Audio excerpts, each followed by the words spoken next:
In a tragic turn of events, Tafumane Masaya, a supporter of the Citizens Coalition for Change political party, was abducted and murdered in Zimbabwe earlier this week. This event has shocked and angered the people of Zimbabwe and sparked a strong response from the opposition leader Nelson Chamisa. In his statement on Twitter, Chamisa condemned the actions of those responsible and urged the Zimbabwean government to ensure that political violence comes to an end. This is a clear call for justice and peace in a country that has been plagued by political turmoil for far too long. Chamisa stated that the abduction and murder of Masaya was part of a pattern of violence and intimidation by the Zimbabwean government and called for an end to this cycle of violence. He also criticized the government for its manipulation of state institutions, its abuse of citizens, and its illegal elections. Chamisa called for an end to these practices and for the government to uphold the rule of law. Nelson Chamisa specifically accused President Mnangagwa for using terrorism and impunity to maintain power and of manipulating state institutions to his advantage. Quoted, Mr. Mnangagwa, stop the terrorism and end this impunity and immunity. Stop the abuse and manipulation of state institutions. Stop the illegal elections. Stop the abuse of the citizens. He called on President Mnangagwa to end these practices and to allow for a more democratic and peaceful society.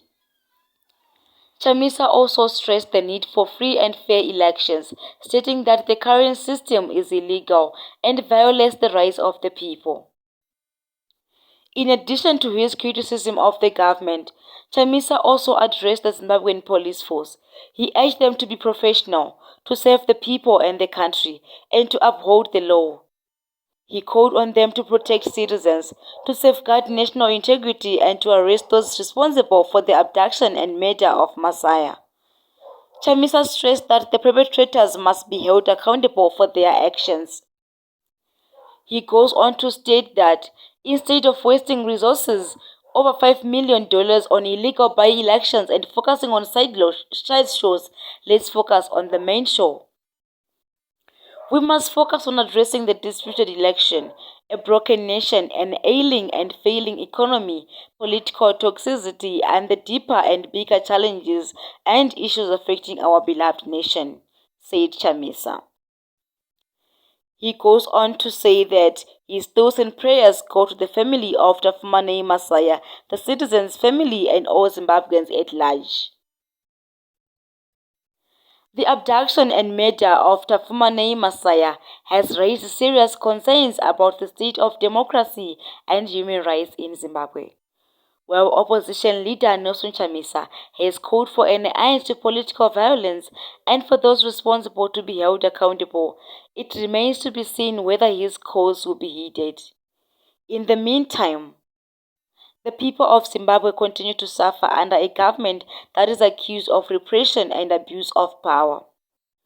The future of the country remains uncertain, and only time will tell if its citizens will be able to enjoy the peace, freedom, and democracy that they deserve. Thank you for watching the Right Corner YouTube channel. Please subscribe and don't forget to comment so that we also hear your opinions in relation to the issue at hand.